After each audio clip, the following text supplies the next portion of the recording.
अस्सलामुअलैकुम दोस्तों, असां दा व्लॉग शुरू करेने आ जी मक्के वाले सास को तू असां इत्ते आके रुके टेंशन वध पयो वफा कीती है वाला नाल ते इकराम खान जुतिन पालिश मारी खला भाई वीडियो बनवावणी है असां बनावणी काई नहीं देस ते मेरा उन्हें रोला होना असां वीडियो बनावणी काई नहीं तू जुत्ती शुत्ती पालिश कर ला। अस्सलामुअलैकुम, उम्मीद करना मेरे सारे वीर विराट ठीक हो। असा सफर कर लिया आज जद्दे टू रियाज दा भाईजान। पहले नंबर ते गल है तो दसना चाहने हैं, दूजे नंबर ते दोनों सी गल है तो सुनना चाहने हैं साडा एक कुत्ते व्लॉग पढ़ दो भी जे साडे यार व्लॉग की सपोर्ट की करो, साडे मोहब्बत बंदी करो, तुसी बंदे साडे मोहब्बत कर गड्डी अग्गा कर गड्डी टकला वीडियो बना बड़ा थक्का गड्डी अग्गा कर गड्डी अग्गा कर गड्डी अग्गा कर लो।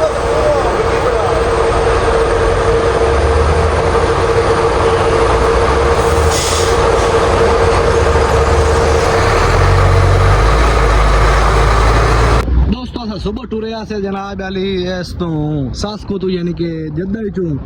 तो मात मक्के पा के जो आके सास को तो साडी जलसे भराया है ते हुन अस हलबान ते आए खले हैं तू खाना शाना खांदे पे इकराम भाई अंते ए भाई तारिक साहब हैं हुन आई साडा लो वदई ने तारिक भाई ए इथे रुखसत लावना वदा असि रोड गवई लाओ ए नहीं नहीं ओ सरदा अल्लाह खैर करे ए होटल ओस्ते आ गया जरा तो अगे एक बारी व्लॉग है भी खाए बहुत महंगा होटल है। चलो बात गुजारा मुजारा करे ने इकराम खान आके हुन खावणी दा थू ऐसा के इकराम खान दा ना ना कर सकदे वे दे पायो इकराम तो बात इकराम होया ना ये अपना सदीक के इकराम बड़ा और बेचा इकराम यार है गल गलत है नहीं तू था व्लॉग बना छोड़ना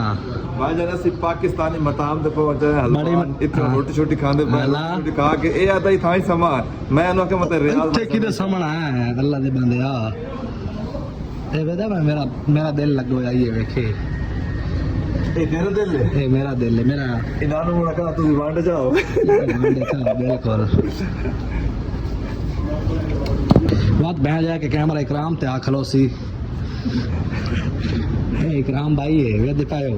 बह जाए कि अगू नजर ही आंदा जे ले अगू आना भाई होया खलोंदा खुदा दे नाम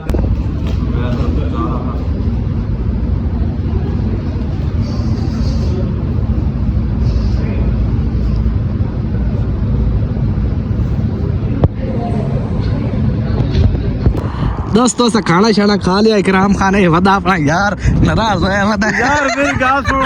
ए को 1700 व्लॉग बनवाया तो मैं तो वीडियो का किधर खलो हो तारक यार ते कोई तरीका कार है का वाला ए तारक मेरी गाल सुनो और तू मेरी वीडियो बनाई सा भाई ओए ना वीटे पिया सारे वीडियो बना हां खान दी वीडियो बना ठीक हो गया। अच्छा तेरा व्लॉग बने ने तू साडे स्लोमो क्यों नहीं बनाई तो कैसे ए खराब हो गई है वीडियो खराब हो गई है। अच्छा ये देखो गड्डियां अपनी खलियां हुन महीने सफर करे ने हाले 300 तेरिया सारियां ने ओ परलियां दो शहजादियां खान पे परलियां मेरी परलियां दो शहजादियां इथु ज़ूम करा ए सारियां शहजादियां पर साईं आलियां नार कहंदियां ए ए जनाब असा जल्ले पहुंचे वदे सुबह दा सफर शुरू कीता से ते हुन कोई असा रोटी छोटी खा के निकले से हलबान तो हुन असा जल्ले पहुंचे वदे इंशाअल्लाह बस आज दिल है भाई तोड़वाई समझिए लोकेशन ते यानी कि रियाज कोई इकराम भाई वदा ते पिछू मैं असा आज हो लेट वदे हैं ते तां करके रश मश कोई नहीं बस कल्ले कल्ले वदे हैं रोड ते क्योंकि गड्डियां सारियां पहले निकल गई हैं सानू टाइम ही था तकरीबन 11 होए वदा जल्ले ते 11 गड्डियां पहले निकल वंदियां ते असा हुन लुगे वदे हैं यानी कि कल्ले कल्ले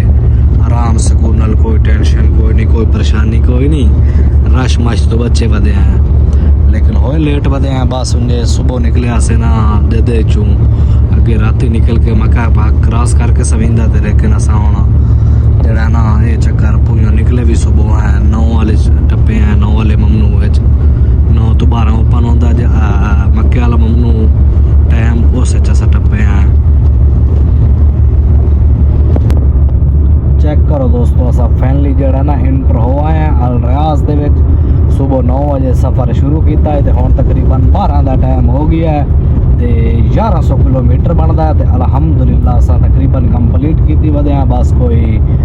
50-60 किलोमीटर रह गया ये अल रियाज की तो लाइटिंग नज़र आ रही है मजामिया की अस इंज समझो भाई रियाज दे विच इंटर हो गए हैं। चेक करो कोई कराम भाई बताया थे ये वेखे तो वेदे पायो यानी कि चिल कर गए सऊदी जड़े ना इतने सिर्फ घूमते फिरते हैं आके गप शप लेंदे ने वेदे पायो ये तोड़ता है तुसा लाइटिंग वगैरह देखो कितना प्यारा खूबसूरत जिहा माहौल है दोस्तों वेदे पायो ये है अल रियाज ठीक है हुण यानी कि बिल्कुल शहर दे विच असां बड़े वधे अल रियाज ते मैं कह तुम थोड़ा जिहा विखा भी है बाकी कैमरे इतने इंडियन ना भाई पुछो गल का ही ना बस तुम अपडेट देनी है भाई ये रियाज दे विच असां बिल्कुल बड़े वधे हैं दोस्तों अस आपड़ा आया माशाल्लाह मस्तौदे ते यानी कि जिते गड्डी खाली करनी है हुण सोहना हो के थाए बिल्कुल सौंदे पाया परदे शरदे वेदे पायो चेक छोड़े से गड्डी दे ते हुण थाए सौने व्लॉग दे थाए एंड करे ने मिलदे हैं नेक्स्ट व्लॉग विच अल्लाह हाफिज़।